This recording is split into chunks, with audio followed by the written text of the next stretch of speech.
feels never ending, and the weight is hard to bear. I remember how you parted seas and held me in 매일 성경 묵상을 돕는 해설 가이드입니다. 안녕하세요. 묵상 코치입니다. 함께 읽고 나눌 말씀은 요한계시록 8장 1절에서 13절까지 말씀입니다.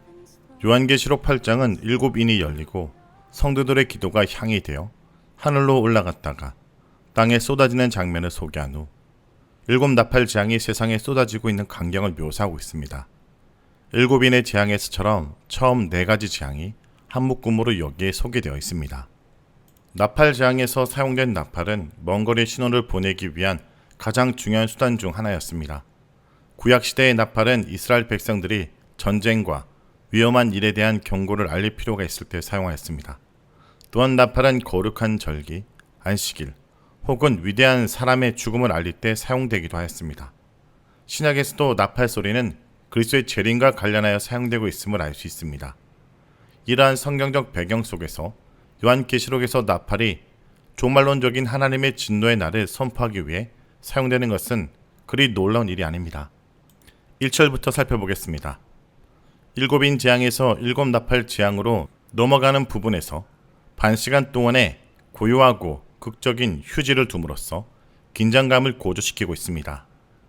이전에 6개의 인 재앙들이 세상에 쏟아 부어질 때마다 아연실색했던 사람들은 이제 반시간 동안의 고요함을 맞이하게 됩니다. 잠시 동안의 고요함은 긴장을 완화시키는 효과를 갖게 하면서 동시에 더 무서운 재앙을 준비하게 합니다. 마치 폭풍 전야의 고요함 같은 것입니다. 이전에 나팔을 받은 7 천사가 등장합니다. 7인이 떼어지자 하나님 앞에 서 있는 7 천사가 7 나팔을 받습니다.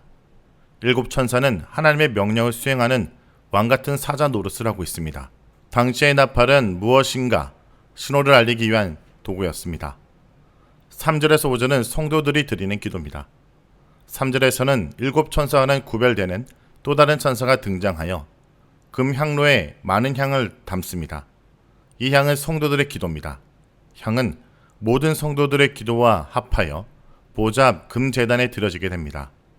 이 성도들의 기도는 순교자의 기도일 것입니다. 흥미로운 광경은 그 다음입니다. 하늘 보좌 앞에 금제단에 올라간 기도가 땅에 쏟아집니다. 그때 우레와 음성과 번개와 지진이 납니다. 하나님의 심판과 성도의 기도가 밀접한 관계를 맺고 있음을 보여줍니다.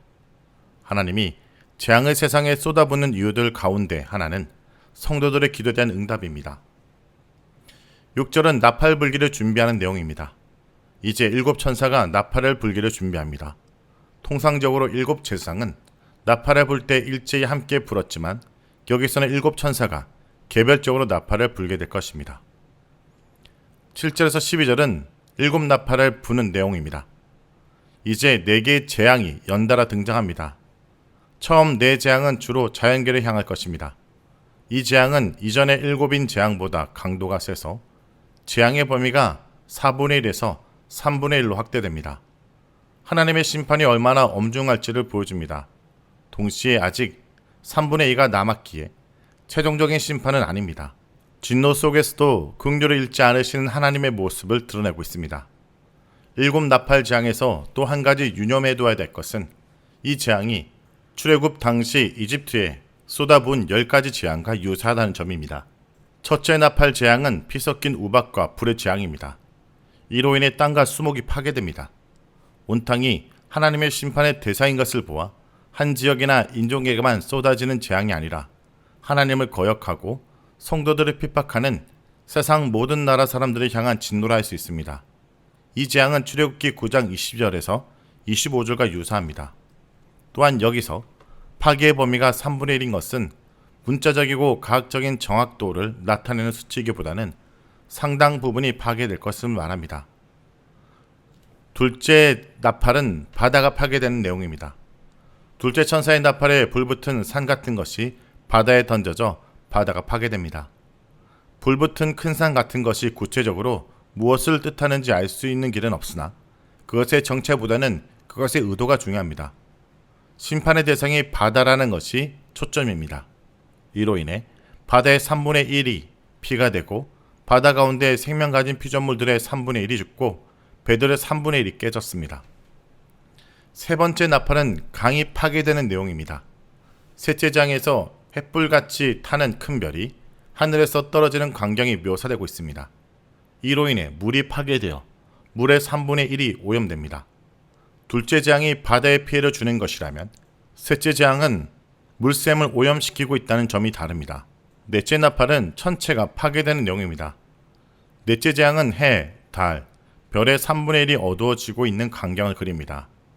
이집트에 임한 흑암의 재앙과 관련성을 갖고 있는 이 넷째 재앙은 천체의 비정상적인 운행에 의해서 일어나는 재앙입니다.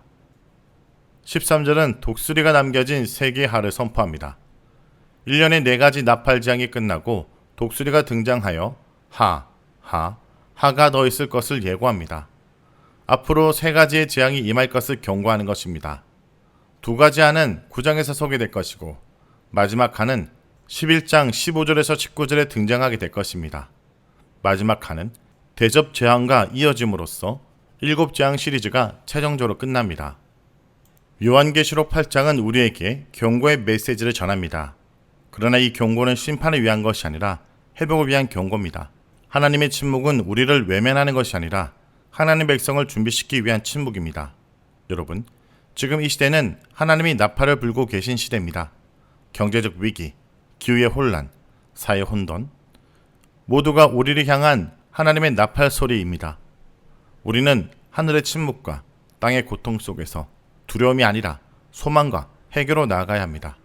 이것이 바로 요한계시록 8장의 핵심입니다. 오늘 말씀을 놓고 기도하겠습니다. 주님, 오늘 말씀을 통해 주님의 침묵이 무관심이 아니라 준비와 은혜의 시간임을 배웁니다. 주님, 우리가 듣게 하여 주옵소서. 세상의 소음 속에도 하나님의 경고와 부르심을 분별하게 하여 주옵소서. 우리의 기도를 향기로 받으시는 주님, 응답이 보이지 않아도 낙심하지 않고 믿음으로 기도하게 하여 주옵소서. 심판을 위한 나팔이 아니라 해결을 위한 마팔 소리를 듣고 지금 이 순간 돌이키게 하여 주옵소서. 우리의 마음이 하나님께로 향하게 하시고 이 땅의 모든 고통과 혼란 속에서 예수 그리스도의 복음을 붙들게 하여 주옵소서. 예수의 이름으로 기도합니다. 아멘. You are faithful through the storm. I will trust what you have spoken. You will come again in glory.